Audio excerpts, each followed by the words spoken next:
So, on Sunday last week, I made a video following the path of what's coming next for Battlefield 1, and I went into a little bit of detail regarding DICE's next major step, and that was core gameplay and gameplay mechanics. Now, we've just seen an update to the Battlefield 1 CTE with some of these first changes, and something that I think is a big step forward in transformation is the bayonet charge. Now, if you're an avid user of the bayonet charge in Battlefield 1, then you'll know it can be very effective. It's a one-hit kill melee weapon on any player in the game, knocking them completely out and leaving them unable to do anything about the incoming charge. Essentially, when they see you, they can try and shoot you, but 9 times out of 10, you're going to land that bayonet right into their chest.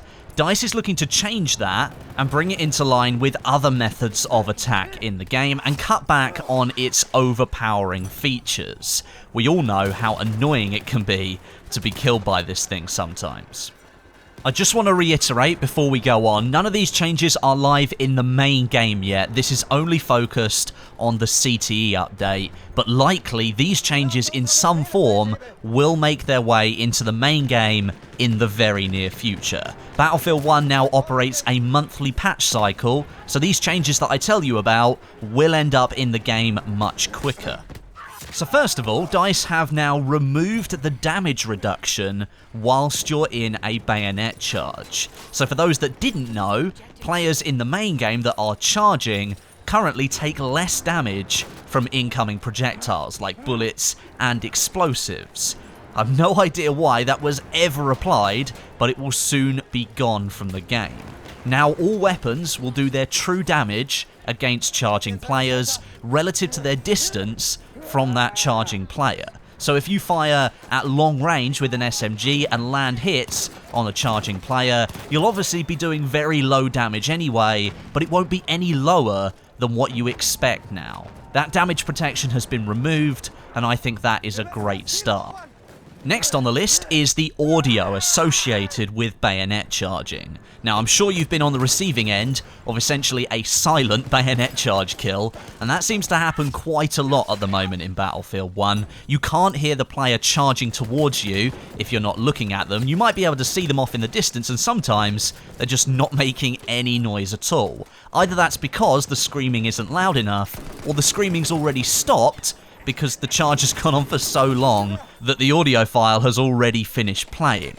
To improve and essentially fix this situation, DICE has now increased the volume of the screaming audio files when charging, and that means you should be able to pick them out from the other sounds that are going on and actually focus your attention on the player who's bayonet charging you. It will give you an early indicator that somebody is trying to kill you with a bayonet charge. And they've also increased the volume of footsteps from a charging player as well, and that again is to indicate that somebody is charging right at you.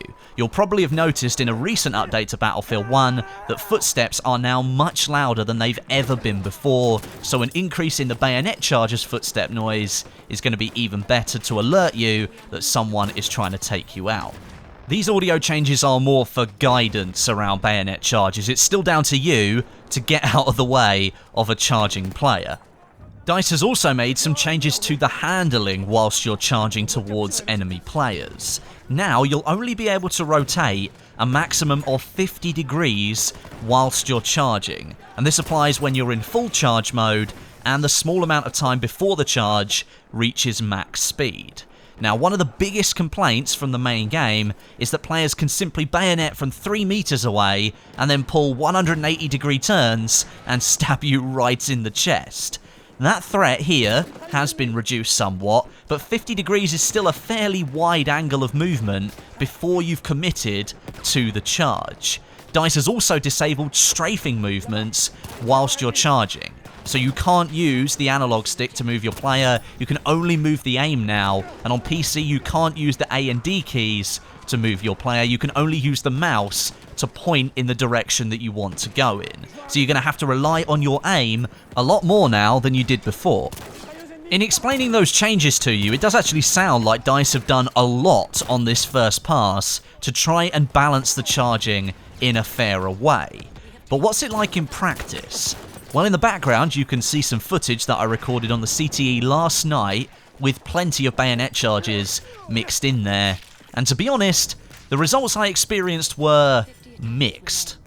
The audio effects have indeed been improved. They are much better now. It's much easier to hear enemies charging at you, and the footsteps as the enemies get closer give you a much better idea of where that player's coming from or why you've suddenly died. In the main game, the audio is not very predictable, and it can be extremely frustrating to die from bayonet charges when you don't even know the player's coming. Now, the movement and the handling tweaks, they're not so pronounced. For sure, it's definitely harder to aim the charge now, once you've activated it, but the removal of strafing to me didn't have as big an impact as I thought it would. Maybe I don't really use strafing whilst I was bayonet charging, and I kind of just use the aim anyway, but for me, it didn't feel like a massive change. I still found it very easy to bayonet charge people if they tried to move out of my way. The closer I got, and the further away they moved, it became more difficult for me. If I was 5 meters away from a player and they stepped to the left or the right, I would probably miss my target, which I think in the main game you wouldn't really do. Here in the CTE, it is much harder to get those hits at close range if a player moves at the last minute. If they try and move whilst you're further away, you've got more time to correct, and you can still very easily get that bayonet charge kill. The movement changes that have been made I do think restrict those stupid instant 180-degree turns, and that is a welcome change overall. This will surely help reduce those bayonet round corner moments, but I don't think it's going to remove them completely. If the corner is at 90 degrees, like in a trench that turns to the side, then yes, this slower turning speed should now stop those kills from happening. But if the charger approaches the corner from a shallower angle, say approaching the corner of a building from an open field on St. Quentin Scar, then the charger still has that advantage because the player behind the corner still can't see them. With dice only slightly reducing the turning speed whilst charging, they haven't effectively given a fighting chance back to the players who are being charged at. That charger is still moving faster than they can sprint normally, and they can still kill players in one hit. Yes, they've had their damage reduction removed, which gives the player being charged at a better chance of taking them down, but the speed and movement can still easily beat a player's aim with bullets from their gun. Overall, the changes are a good start, but I feel more needs to be done. In my opinion, the charges should be virtually straight, with only a very small amount of turning ability whilst you're charging. This would place a much heavier emphasis on making sure you've lined up with your target before you activate the bayonet charge. If a player moves out of your way and you couldn't turn to meet them, well then that's just tough luck. You took a big chance to charge out into the open, screaming across the battlefield, and you gave up your chance of using your primary or your secondary weapons to kill that player. You committed to the bayonet charge. And for me, if you're going to use a weapon like the bayonet that can kill somebody in one hit, then I think there needs to be consequences, which are that you can very easily be killed and you don't have a huge amount of movement once you've committed to the charge. As I said, these changes are a step in the right direction, and I agree with what they've done so far, but the changes aren't severe enough. I think more needs to be done before this makes it into the final game. And moving off bayonet charging just very quickly, there's another big change that's been made with this CTE patch. Domination now has 200 tickets instead of 100. Players have been asking for this for a while, and even though players can rent their own servers and bump the ticket count to 200% if they want to, that would put the ticket count at 200. This setting at the moment will be applied to official DICE servers running Domination. They're going to monitor how it works in the CTE and maybe make more changes if they're needed, but right now I think this is a good one because it means there's more of a chance that a team can get round the triple cap on Domination and bring the game back down to the wire again. There are of course many more changes that have been made with this patch for the CTE. There's a link in the description if you want to check them all out. It's over on the CTE Reddit page, and at this time these changes are slated to arrive in late May for the main Battlefield 1 game. DICE are now kicking into that monthly update cycle that I told you about at the start of the video, so all of these changes should come a hell of a lot faster. Let me know what you think of all this down below in the comments section. Maybe you're a Bayonet lover and these changes annoy you, or you're just like me and you hate them and never want to see it in the game again, and these changes make you happy.